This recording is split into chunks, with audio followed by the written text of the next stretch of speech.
Welcome to Spotlight Murders, the podcast that shines a light on Hollywood's darkest secrets and most puzzling mysteries. I'm your host, Kieran Caldwell, and today we're unraveling the story behind one of the most infamous deaths in entertainment history. August 5th, 1962, the world's most famous blonde Bombshell was found dead in her Brentwood home, ruled a probable suicide by barbiturate overdose.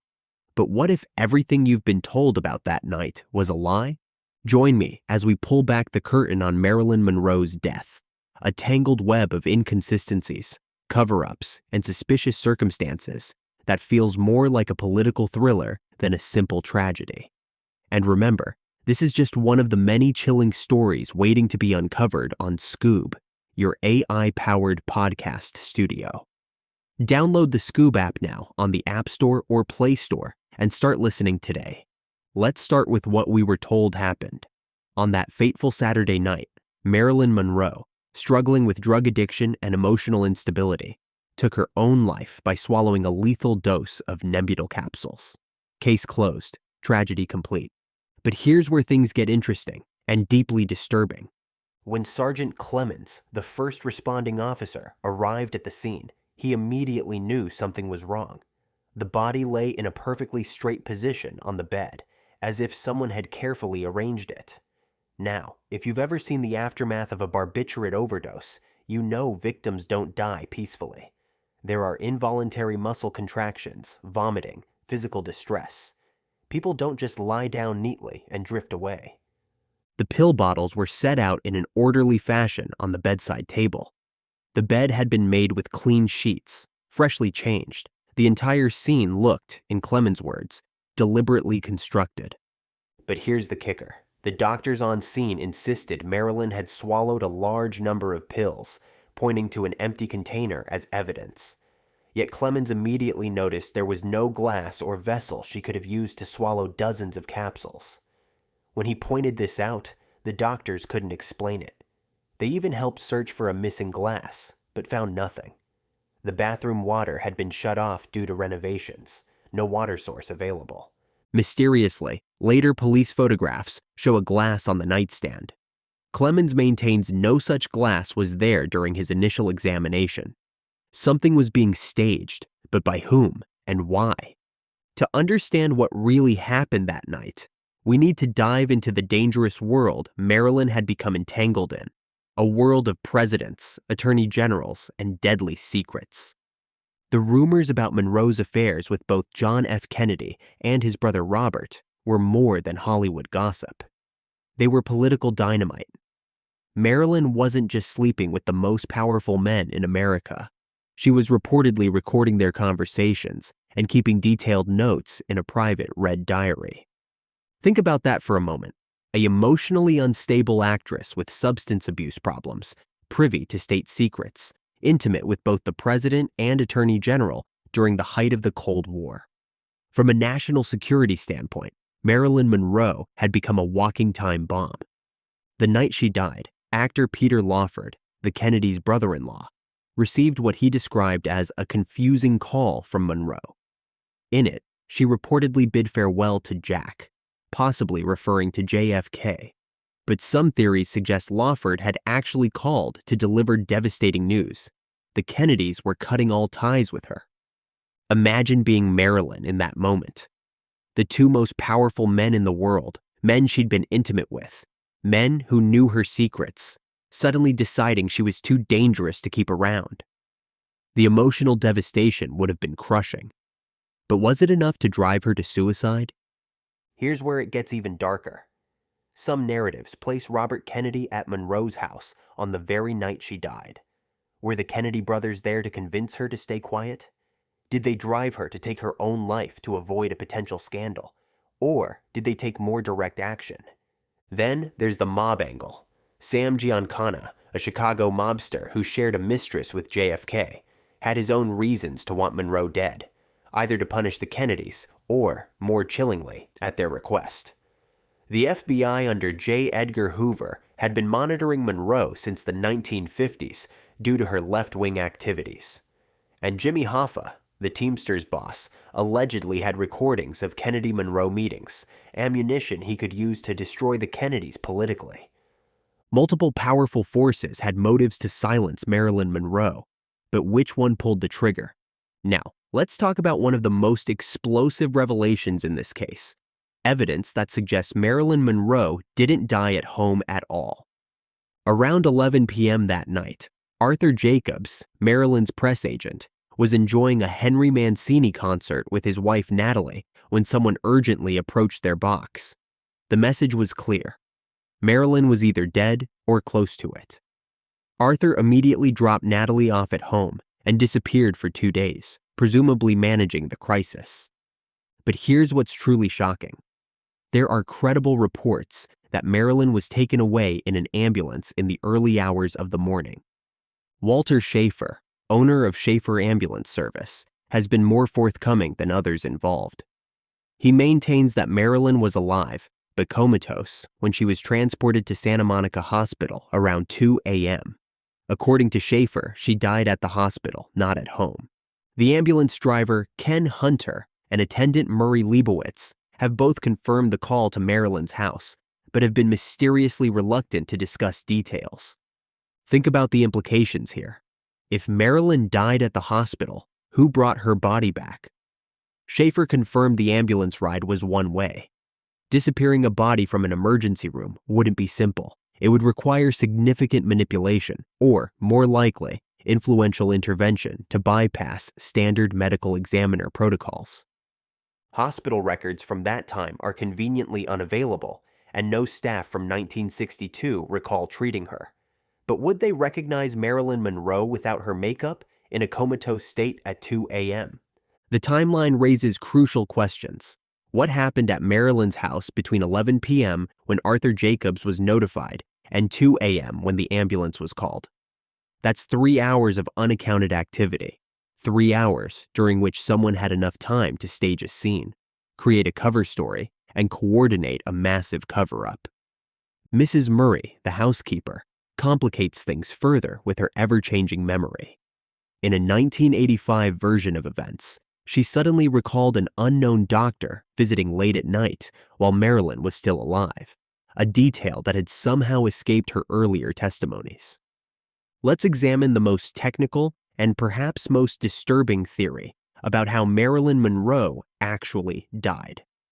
Dr. Ralph Greenson, Marilyn's psychiatrist, had an unusual relationship with both his patient and her housekeeper, Mrs. Murray, whom he had personally recommended for employment. On the day of Marilyn's death, Dr. Greenson made an unusual house call because Marilyn was reportedly upset. He conducted an extensive 2-hour psychiatric session, leaving only when he was certain she was calm and in control. Later that evening, Marilyn called Dr. Greenson asking if he had taken her Nembutal prescription, which she couldn't find. He denied taking it, but was secretly relieved she didn't have access to the dangerous drug. Here's where medical specialist Tony Plant's investigation becomes crucial. The theory suggests that with Dr. Engelberg, Marilyn's regular physician, unavailable doctor, Greenson may have procured a Nembutal solution for an enema, intending to help Marilyn sleep.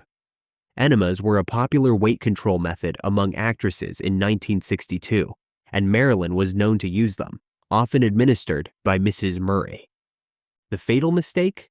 Mrs. Murray may have accidentally given Marilyn an entire bag of solution, 50 cc instead of the intended 5 cc dosage, causing a massive overdose. But here's what makes this theory so sinister.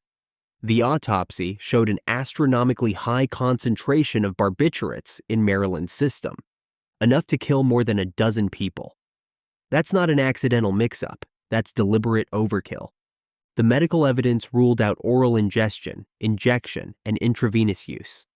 The only viable delivery method was rectal administration. But was it an accident by a trusted housekeeper, or was it a calculated murder disguised as medical treatment? The overwhelming evidence points to homicide, a fatal overdose administered rectally by someone with medical knowledge and intimate access to Marilyn's routine. Perhaps the most damning evidence of a conspiracy lies not in what happened, but in what didn't happen for 6 crucial hours.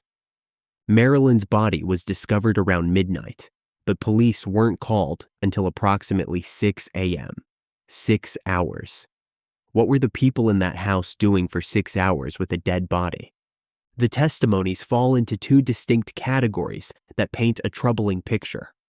Friends and close acquaintances uniformly reported that Marilyn appeared emotionally stable and in good spirits that day.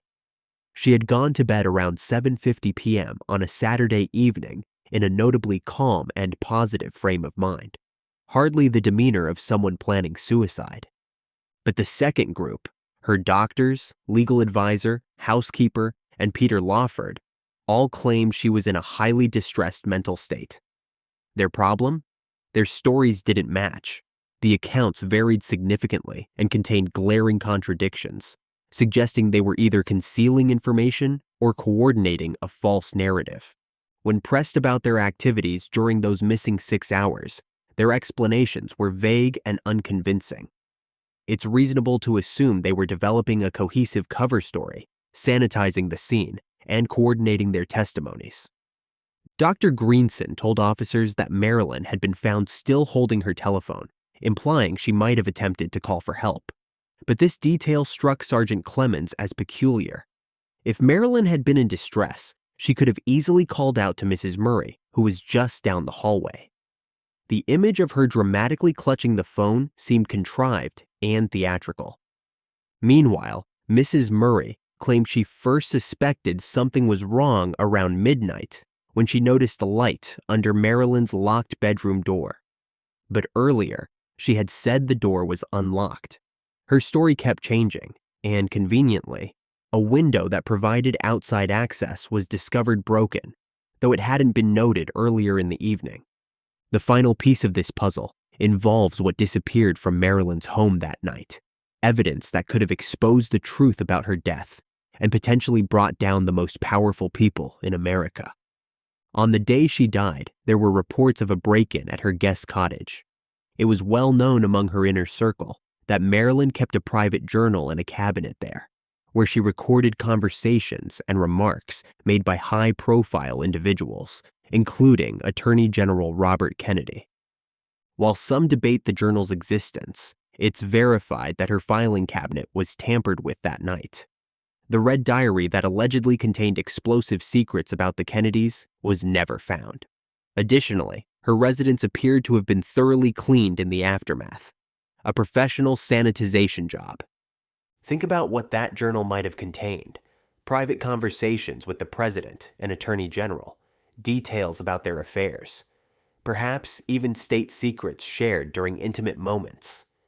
In the wrong hands, such information could have toppled the Kennedy administration and altered the course of American history. Someone with significant resources and access conducted a careful search of Marilyn's property that night, removing anything that could connect her to powerful figures or expose dangerous secrets. This wasn't a random burglary. It was a surgical extraction of evidence.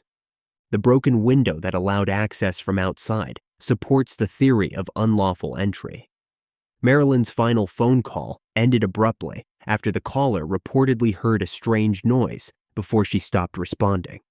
Was that the sound of someone breaking in? The sound of her realizing she was no longer alone? As we piece together this puzzle, we have to address the elephant in the room. Many of the conspiracy theories surrounding Marilyn's death stem from questionable sources. Several influential books on the subject, including The Last Days of Marilyn Monroe by Donald H. Wolfe, Goddess by Anthony Summers, and The Dark Side of Camelot by Seymour Hersh, rely heavily on information from Robert F. Slatzer, who claimed to be Monroe's short-term husband and close confidant during her final days. The problem? In 1993, Donald Spoto revealed in his Monroe biography that most people close to Marilyn during her final days didn't even recognize Slatzer. His claims appear to be largely fabricated, casting doubt on many of the more sensational theories. However, dismissing all conspiracy theories because of unreliable sources would be a mistake.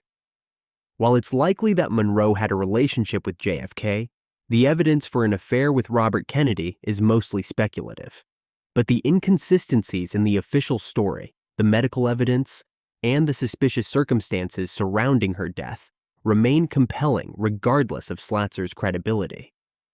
June DiMaggio, who claimed to be Joe DiMaggio's niece, stated in 2006 that her mother Lee was on a call with Monroe when she was killed. According to June, Monroe identified her killer to Lee, but Lee never revealed the name out of fear for her family's safety. Again, we have to question the reliability of such claims made decades after the fact. The truth likely lies somewhere between the official suicide narrative and the most outlandish conspiracy theories. So what can we conclude from this labyrinth of evidence, theories, and contradictions? The medical evidence is clear. Marilyn Monroe died from a massive barbiturate overdose administered rectally. The concentration was far beyond what she could have consumed from her available prescription and represents deliberate overkill consistent with murder, not suicide or accident. The crime scene was staged, the body was positioned, the environment sanitized, and evidence planted or removed. The 6-hour delay in calling police allowed time for coordination and cover-up. Multiple powerful interests had motives to silence Monroe. The Kennedy administration to prevent political scandal, the FBI to eliminate a security risk, the organized crime to manipulate or punish the Kennedys and various individuals to protect their own involvement with her.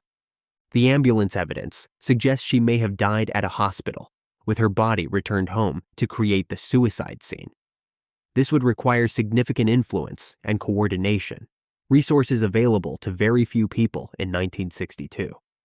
The missing journal and evidence of a break-in indicate someone with substantial resources conducted a careful search to remove incriminating evidence. But here's what we can say with confidence.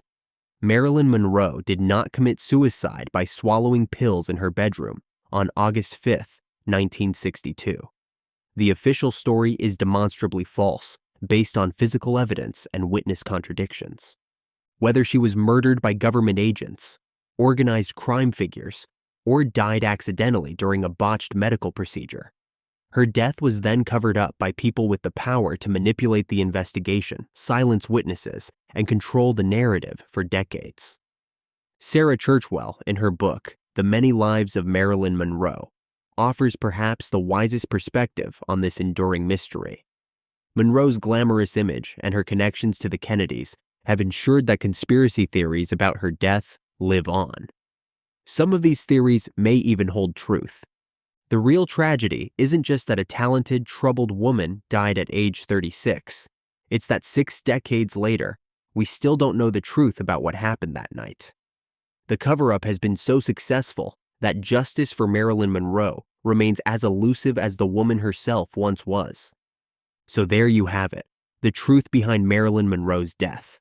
Far from the quiet, tragic suicide the world was told. A complex web of staged evidence, powerful interests, and deliberate cover-ups reveals a story of murder, not accident or despair. Marilyn Monroe, the iconic starlet whose life and death were tangled in politics, power, and secrecy. Who really silenced her, and why, remains one of the darkest mysteries in American history. What did she know that made her a target? And how deep did the cover-up go? The story doesn't end here, and you don't have to stop searching either. Head over to the Skoob app to uncover the full, unfiltered investigation into Marilyn Monroe's death and the forces that shaped her final days. Download Skoob now, your AI-powered podcast companion for deeper thinking in minutes. Get it on the App Store or Play Store and keep exploring.